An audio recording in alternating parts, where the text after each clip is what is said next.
All right, it is 2 o'clock, so we're going to get started. My name is MG Govia. I'm the Senior Education and Outreach Liaison, and I'm joined by Luis. You want to tell everybody a little bit about you as well? Yes, I'm the Bilingual Education and Outreach Liaison here for OKIE811. I started back in April, and it's been a great journey so far here at OKIE811, trying to educate two communities, English and Spanish. A little bit of my background, I done media, television and radio in the past, and I'm now here with Oki. Yeah, it's been a great partnership. Luis came in, we knew we had an outreach to our Spanish community as well. We've been doing great stuff, and so we appreciate Luis and all your work that you're doing. And then for the attendees, great resource on our team, whether you have Spanish outreach or more English outreach. We can be in more than one place at one time now. So if there's any opportunities for dedicated training or any opportunity that you want to just pick our brains, shoot us an email. The email address is education@okie811.org. And with that small little intro, we are going to get started on today's webinar. We're going to be talking a little bit about the history of OKIE811. We're going to start with that, talk about the responsibilities of the three major stakeholders that are involved. And from there, we're going to talk about quickly putting in a locate request, because you can't get markings on the ground without a locate request. So we're going to talk about exactly what all goes on that locate request. Then we'll talk about the markings and positive response and how to interact with those two things, and then wrap up today's webinar with any questions that you may have. Real quick, just a reminder, Luis is manning the chat. So if you do have any questions, you're not interrupting. I promise you're not going to derail us. We've kept today pretty straightforward so that we can more conversationally present instead of just rattling off PowerPoint slides. So with that, let's get started. So we're going to start with the history of OKIE811. And Luis, do you want to tell our audience who is OKIE811? What do we do? Yeah, so OKIE811 is Oklahoma notification system. And just put it in a very simple term, we're the middleman. We connect excavators with utility operators. We free service 24/7, either online or you can call us. And one of the biggest missions here at OKIE811 is that we're trying to educate excavators and everybody related to the industry about damage prevention and safe excavation. Exactly. And the history that goes with this is we started back in 1979, actually. There's a group of, I can't remember the exact number, somewhere between 15 and 20 companies came together and was like, hey, wouldn't it be cool if people would make one phone call and let us all know that you're digging? Make it super easy. Make it super easy 80s, in the 70s. Oh, 80s, yeah. And so that's what they did. They threw out a 1-800 number. They had this opportunity, and it was called Oklahoma One Call System Incorporated. And there's been some changes through the years, but what happened in 1982 was when the Oklahoma Underground Facilities Damage Prevention Act became law and established us as the middleman, as the notification center for the state. So when it comes to the responsibilities of 811, it has all three of the major stakeholders. So it's going to be excavators, operators, and locators, as well as OKIE811. So let's talk about those real quick. The first one is establishing those parts is going to be the Oklahoma Underground Facilities Damage Prevention Act. And that's the law that I was talking about that went into effect in 1982. And through that law, the Oklahoma Corporation Commission became the enforcement agency around regulated pipelines. So when we talk about the law, it's not just a recommendation. It's not just a best practice. It is a law that there are consequences for not following. So we'll dive into the responsibilities of that right now. And so the first person we're going to talk about are the excavators. So you want to let me know a little bit about all the excavators have? So the first one from the excavators, they have to contact OKIE811. Either phone or online. They can call us or just go on their phone or their laptop, however is easy for them. Contact OKIE811 is first step. Second is respect their markings whenever they're working. Once the locators have marked their proposed area of excavation, they need to make sure that all the marks are untouched or they're not being faded or destroyed. And if that happens, they have to contact OKIE811 for a remark in case that happens.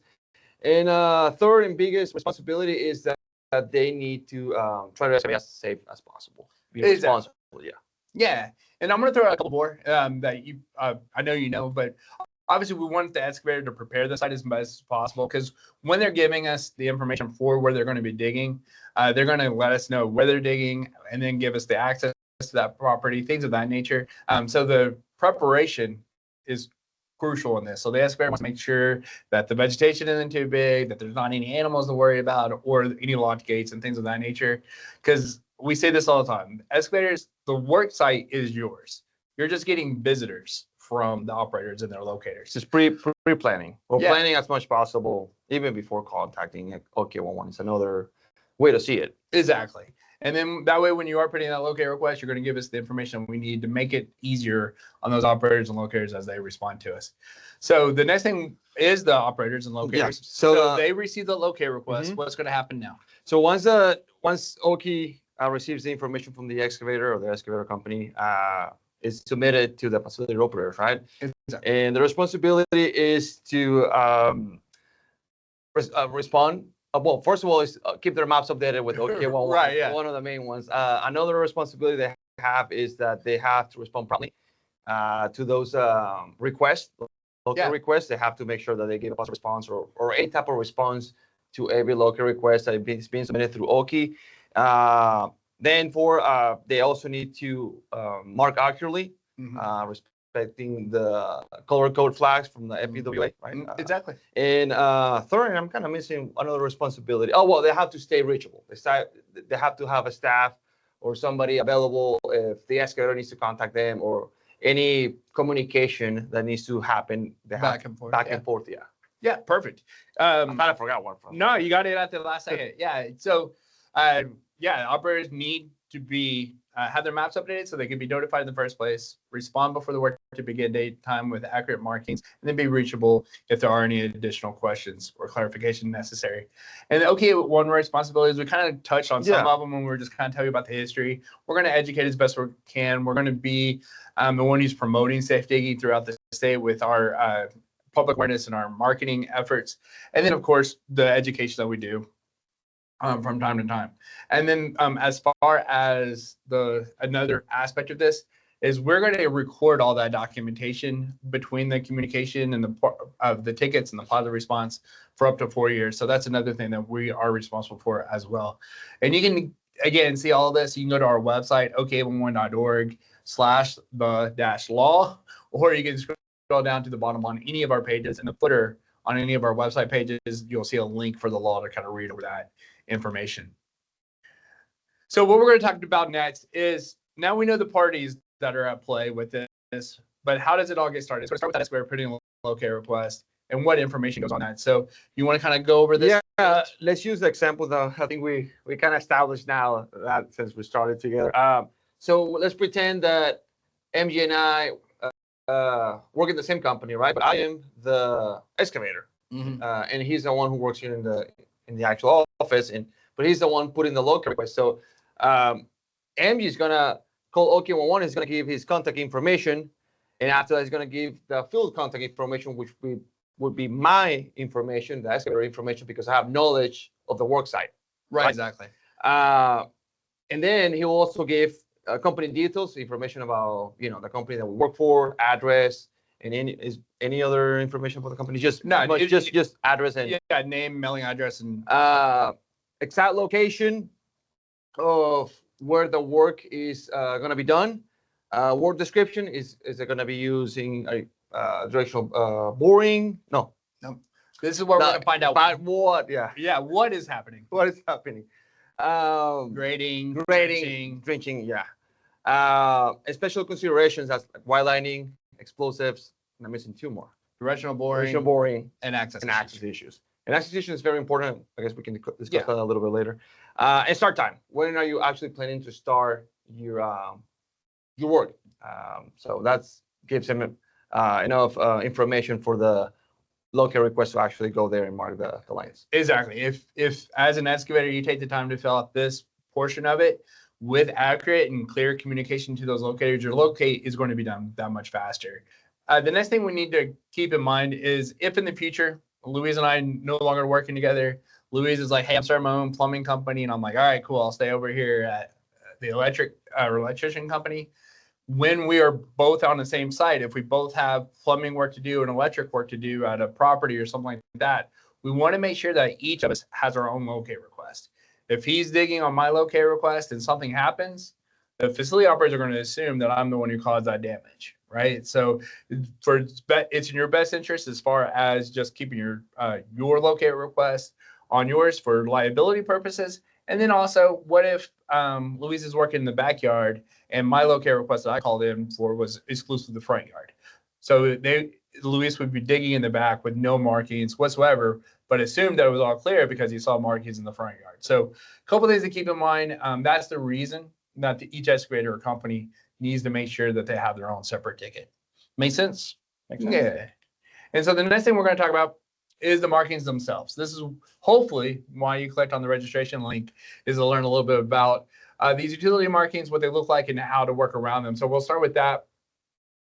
There are a couple things we want to remind you of, and I'll let Luis kind of. Yeah, and just three, I guess, tips or important information is it's not an exact science like we see on the slide. You can use hand dug test holes and dig with caution. That's kind of like the first three main things when we're talking about locating and marking.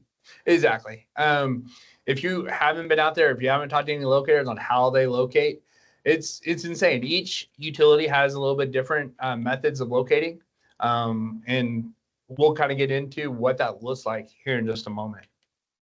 So the first thing that you should know about the locating itself is that utility that has been marked should be found within 24 inches either side of that marking as you dig down.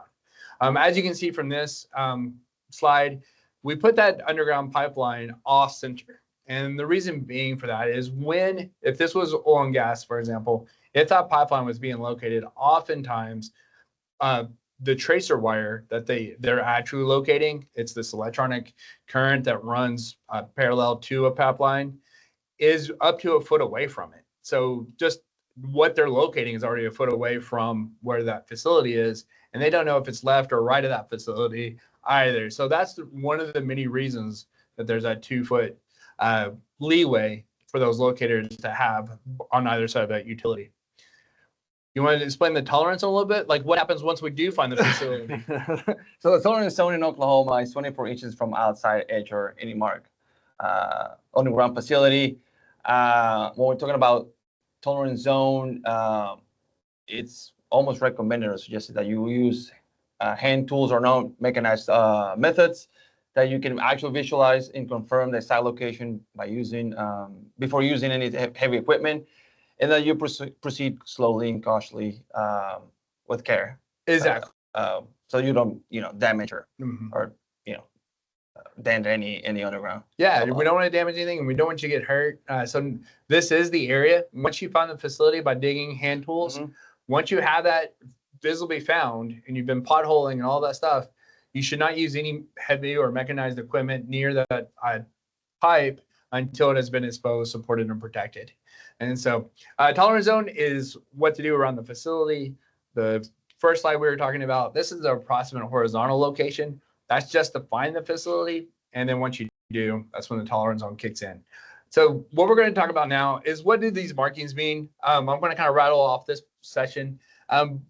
Once we put in the locate request, we've given them all the information that we need. They're going to come out prior to the work to begin date and time to put down paint flags to mark their facilities for you.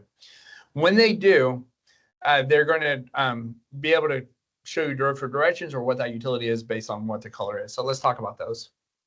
So the first one, as an illustration, would be a water line being marked. Water's APWA color code is blue. And so this one, pretty straightforward. It's running both left and right from where we're standing. And we can see where that water line is within 2 feet either side of it. When it comes to two-phase primaries, which are electric will always use red.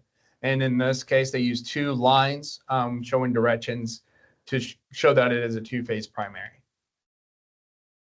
Whenever there's a change in direction of a water line in this example or any other asset, that facility should show where that turn, or that locator should show where that facility makes that change in direction. Conduits can be used for different facilities, but for this one, it's a telecom. Conduit is what they use as a case, if you will, casing, or a tube or a pass-through for the telecom lines to be in. And so anytime there's a conduit being used, they mark that off with diamonds to show you that it is a little bit wider in width and what that asset is going to be once you do find it. When electrical conduits are being used, they don't use the diamonds typically. They use just 3 lines. It's also a 3-phase primary, but these are things where that conduit comes into play with electric as well. When working around oil and gas, their color is yellow. So here is a lateral connection that goes to a smaller diameter pipe. So we'll assume, because I don't have it marked on here, that the original line going from top to bottom is a 12-inch pipe, and then where it comes off to the right there, that's a 6-inch connection. So they need to mark it off to show it does go down to a smaller diameter with that 6-inch mark there for you. So the markings are there. So what does that excavator really need to know about those markings? What all are a few things they need to keep in mind when working around them? Well, a valid unexpired locate request, locate ticket must be on site and it must remain visible. I mean, you have to be able to have those marks preserved while you're digging all the time. Exactly. So those markings are huge. We don't want to let those go. You want to maintain and preserve those for as long as possible. So if whether cattle, kids, whatever the case may be, even your equipment wipes them out, please give us a call to make an update on your ticket. When we say a valid uninspired locate request needs to be on site, we're not expecting anybody to print off dictionaries or encyclopedias worth of locate requests. What we're wanting is just to make sure that you have the ability to provide that ticket number to anybody who's asking, especially the Oklahoma Corporation Commission, who's the enforcement agency of the law. They may ask, just give me your ticket number, and they can look it up on our website, just like you can, to see if you do have a valid locate request. So just keep that in mind. You always want to be able to be available for a spot check from OCC by keeping that available on hand. So another thing to keep in mind with markings, sometimes there's no conflict. So they may come out there and put down a symbol similar like this, where it's a clear sign. The orange in the middle, AT&T and Cox, because of the way our state is, there's a lot of overlap of telecommunication companies. So they need to brand their markings, and they will usually. With electric, which is the first one, or gas, which is the yellow one, they typically don't have overlap. OG&E and PSO, for example, PSO's more Tulsa region, OG&E's here in Oklahoma City. They don't overlap their services, and then there's plenty of electric co-ops and stuff like that in between. But all of them don't need to really brand. Same with gas, whether it's some utilities down in Lawton in the western part of the state, or Oklahoma Natural Gas for most of the rest. Those companies don't overlap, so there's not really a need for branding. But that being said, the markings with no conflict is happening less and less. And that's because they don't have to go out there anymore, right? They can just tell you that they're not in conflict or all clear through the positive response.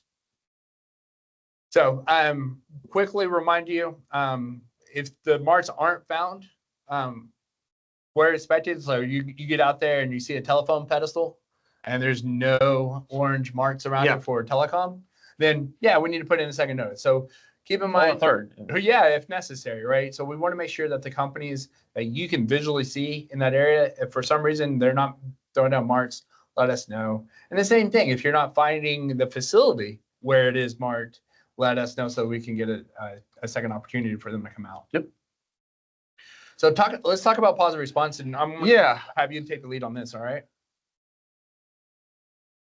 So positive response, operators are required to respond through the positive response PR system, but that's just starting the point. And what we talked about kind of in the past is that they have to give a prompt response, like they have to be able to do it like within the 48 hours, right? Right. And some of those responses can be watch and protect if you're working in a regulated pipeline, clear, no conflict, right? Access issues, anything. I mean, anything else that could be like blocking them to go to the work site because they don't have access. Yeah. Anyone else amazing in those type of responses? Yeah. today I'm not going to go over every Oh, single yeah, one, but I do want to hit. There's one of the wanna- important ones. Yeah, I do want to hit up the big ones. The watch and protect is huge. If you are going to be working around oil and gas company or any other company that says that they want to be on site, if you're digging within 10 feet of their markings, you'll be looking for that positive response. The rest are pretty self-explanatory. If it's all clear, it's all clear. That means there's nothing in your area. If there are things that are marked, it'll say marked on site. So to let you know that once you get there, you should be able to see the paint and flags. And there's just some others. We have plenty of material on our website, as well as previous webinars that go into each of the positive response codes. But if you see something you're not understanding, please give us a call. We'll be happy to explain what that positive response means to you. And yeah, no, and we want to make emphasis that, again, you have to check those responses. Exactly. Before you actually go to the work site and start digging. Exactly. The positive response is required by law. It's required by law for the facility operators and locators to provide it to you as the excavator. And then as the excavator, it's your requirement to check it before doing any digging, because if you're digging and you're, well, I just assumed they were here, that's not going to stand up in court. And then OKIE811, our responsibility is the communication hub of this, as well as just document and store those responses for so long. And it can also happen that you can go to the work site, you can see everything marked, but you didn't check positive response, and there might be something there that you might need to know, like, for example, the watch and protect, and that's a very important one. Then you don't follow the protocol, then you're going to have OCC following you around for every little thing that you're doing wrong. So yeah, exactly. So you want to make sure that you're being compliant. Watch and protect is something that there's nothing on the ground that says watch and protect when you go up to a site. It's going to be only through positive response that they put that information. So be sure to check that before you begin digging. So is there anything else on the positive response that we need to talk about? I can't remember.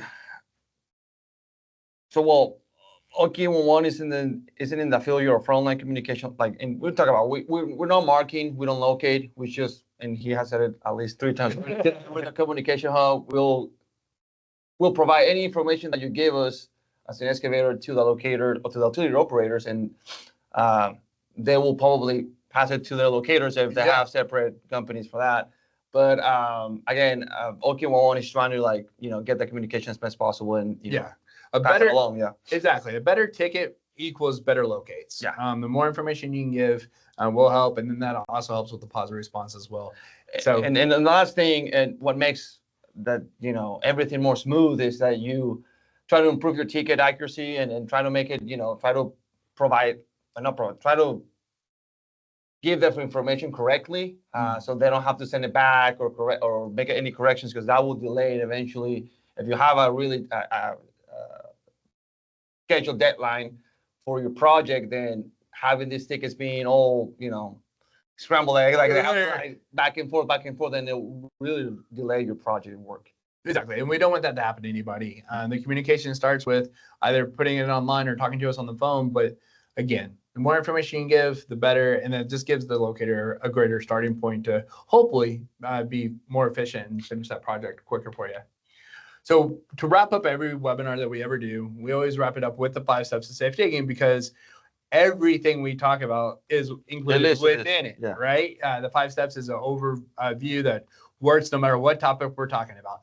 And so I'm going to let you kind of take off with that. Yeah, let's start with the 5 steps. First step is plan your project. MG mentioned a little bit about, even before you call 811, you want to make sure that you plan as much as possible, that you walk 50 feet in all direction when you're doing your excavation, just to looking for any underground facilities that have been in place in the place before, any visual indicators like meters or conduits or buildings, or any stuff that can be in the middle of your work. And you also want to make sure that that, and you document that, so you can don't have any delays or anything or any surprises that can happen. And once you have everything all ready and all good to go, and that you 100% your work site, now you can go to step 2. And only one thing I would add to step 1, and that's white lining. White lining, yes. White lining is very important, and it's suggested as part of the best practices in this industry is that you pre-mark the proposed area of excavation, and it's pretty much just showing where you actually want to do your project. That will give the locator a better idea or close to finding that underground facility better. Yeah, exactly. So if I'm planting a tree, I don't need my full property located. I can just say 10-foot radius of a flag in the backyard. Or if I'm doing a French drain, we can do a linear or a line of white paint flags that show this is where my French drain is going to go. Or if I am doing a bigger project in the backyard, let's say I'm throwing a shed back there, something like that. I changed it up on you. I went with a different facility. Yeah, I was gonna say you're ready for pools. I'm ready for pools. It's a summer, yeah. But yeah, let's say we're throwing a shed out there. So when I'm doing a shed, I know where it's going to go. I don't need the full backyard located. I can just do the corners of where that shed's going to go. That would be a perimeter or boundary locate. So plenty of options on when you're white lining just to help those locators out. So step two. Step two, I guess the most important one is to contact OKIE811 through via your calling or online. Please contact OKIE811 and give all the information needed, your information, the excavator's information, what type of work you're doing, how long the work is going to be, what else? Whether or not you did yeah. All that information that you can give to the OKIE811 agent, and then you're good to go after that. Yep. Because now all we're going to do is wait. Yeah, now we wait the 48 hours, right, until you get the positive response from the locators. Once you wait the 48 hours, you should be able to go to your site and have everything marked and ready to go. But if that doesn't happen, then you have to do or request you have to submit a second notice with a third notice. Right, exactly. And one other thing on the way to the required time, the minimum amount of time that you're going to wait is at least 48 hours plus the data notification. But you can also give additional notice. If I know I'm not going to dig for 6 days from now, I can go ahead and put in my notice to not begin until that 6th day. And the reason that that's so important is I have time to call today. I don't know if I'm going to have time to call 2 days before 6 days, right? I know that I did some weird math there, but I don't know if I'm going to be able to call on that day. So I can call today, go ahead and set it up for when I am going to begin work. That gives all the locators that additional time to get that worked out. And then also my day one of my 14-day calendar ticket starts on when I will be digging instead of losing time because I settled for the 48-hour notice when I'm not going to be there. And so it shortens my ticket life. So a couple of things to keep in mind with that. Give plenty of notice if you can. Use that white lining if you can. And then just wait until all locates have been put in. And how far in advance can you give? Is it up to 10 days? Up to 10 days. Yeah. And step four. Step four is confirming response and respect markings. And we talked about just not too long ago. Check your postal response from the locators. Just make sure that you everything's being marked or everything's or any type of response if it's clear or whatever. Make sure that you confirm that before you actually start digging and respect the markings. Make sure that all the markings are in place where you're expected to do your work, use your excavation. And if not, again, contact OKIE811. Exactly. And so I don't have anything to add. The only one. I was like ready to go. Yeah. I was ready and I'm like, wait, no, he said everything. But yeah, check that positive response. Make sure that you have gotten a response from everybody and check for those tricky ones where maybe they didn't have access issues. So we're going to send you an email as soon as it says that. That way you can get ahead of it so we're not delaying your project because one member or one locator didn't. Yeah. So be sure to check for that. And then finally, dig safely. Again, try to use soft tool. Soft digging techniques. Soft digging techniques. That's a clever little word. Yeah. Try to do as much as possible, respect tolerance zone. And if you discover or once you expose an underground facility, please try to protect it and work outside of that underground facility so you don't damage it. And if the damage occurs, obviously report it to OKIE811 and the facility operator. Exactly. Just to emphasize a couple things, when it comes to digging safely, obviously the easiest way to prevent damage is not to dig there. So if your project can move, right, you're going to put this building up, this tree up, this thing around. If it's right on markings, well, you're the one who's going to have to now dig, expose, and protect those underground facilities. But if I can move it over here in the middle of where there are no markings, I have less work to do. So there's the step one of digging safely. But let's say you do have to work around those facilities and you must get close to them. If damages do occur, we need to talk about the worst case scenario, right? If damages do occur, if it's with a pipeline or any other hazardous material, call 911. Take care of your crew and the humans first, because the people are more important than anything that's underground. Take care of your workers. And then once the workers are taken care of, the operators are going to be responding to your damage report that you'll be calling into us in addition to the 911 call. And then they can come out and take care of all repairs. As an excavator, you do not operate any valves. You don't worry about the facility. You only worry about your workers. The operators will take care of the actual facility. And then hopefully no one got hurt. Hopefully it was just an accident and everything's fine.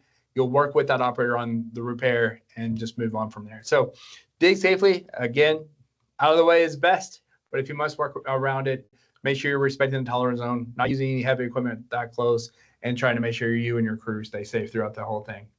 So we only have a few people online for today's webinar. If there are any questions, please shoot it that way. While that is being loaded, Luis and I are going to kind of explain some events that are coming up, kind of give some promotion, give you an opportunity to know some other opportunities that I've learned from us, and some resources are available for you.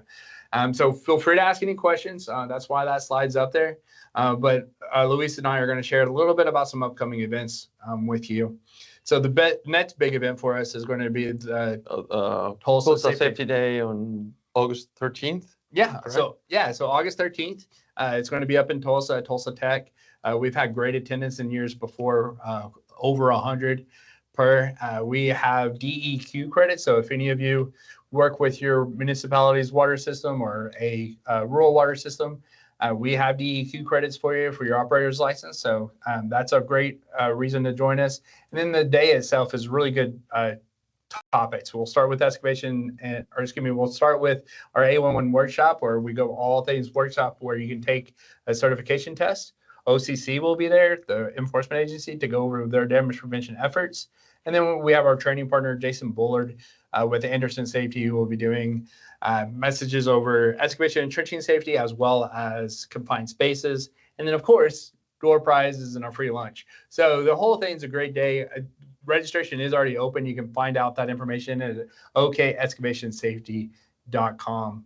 Right before Tulsa Safety Day, we'll be promoting this soon. It's another webinar coming up, right? Yeah, but before that even is August 11th, which is A11 Day. Yeah, A11 Day is our holiday. We're going to have a big blowout at Social Capital in Oklahoma City on Monday, August 11th, with the Oklahoma City Pipeliners group or club. So you'll see emails on that. If you're in Oklahoma City and a pipeliner and you are a fan of A11 and damage prevention in general, it's a great networking opportunity. I love the Social Capital. It's right there over by Scissortail Park in Oklahoma City. Great venue. And so we're looking forward to that meeting as well. As far as webinars, yeah, go to our website, the educational events. There's going to be all of our webinars coming up. I don't have all the topics off the top of my head, but pretty much every other Wednesday, there's a webinar waiting for you. So go and register so you can get ahead of those and be ready. And then the one last thing I would do want to promote before we jump off here, since we didn't get any questions, is going to be in October. That's going to be our first ever immersive safety day. Yeah. Excuse me, that's not even all the words. Our first ever immersive Spanish safety day. And Luis is going to be taking the lead on that. I'm really excited about that. You want to kind of tell everybody a little bit about what we're expecting? Oh, just a full workshop training. We'll talk about, obviously, OKIE811, the whole process, the law, and best industry's best practices, obviously. And on the second hour, we'll have the OCC, the government agency, to talk about what to do and how to follow the protocol when it comes to working your regulated pipelines. And on the third hour, it'll be Jason, and remind me his last name. Jason. Oh, it won't be Jason. We're working with Maria. Probably Maria. Yeah. We're talking about trenching and confined spaces. So it'll be a full workshop, 8 hours, and I'm assuming Also includes lunch and Yeah, we'll take care of lunch. and prices as well. So it'll be all in Spanish. I'll be commanding and directing. OK11. Obviously, I'll have him if I have any questions. I'll probably ask him. Yeah. But we'll have a full team, full experts talking about the whole all the important things about OK11 and the law and how to excavate safe. Yeah, and one of the things I'm really looking forward to is we've reached out to a industry friend partner named Oscar. Oscar is going to provide a keynote to kind of kick off the whole day's training, talking about safety culture and also working with work sites or companies with multiple languages being spoken and different backgrounds and ethnicities. So it'll be a great opportunity to start with that message and then go from work culture and safety culture to damage prevention in the excavation process. So if you know of Spanish speaking workers or coworkers, let them know that that's coming up. It's also on our site as well. So we'll be looking forward to that.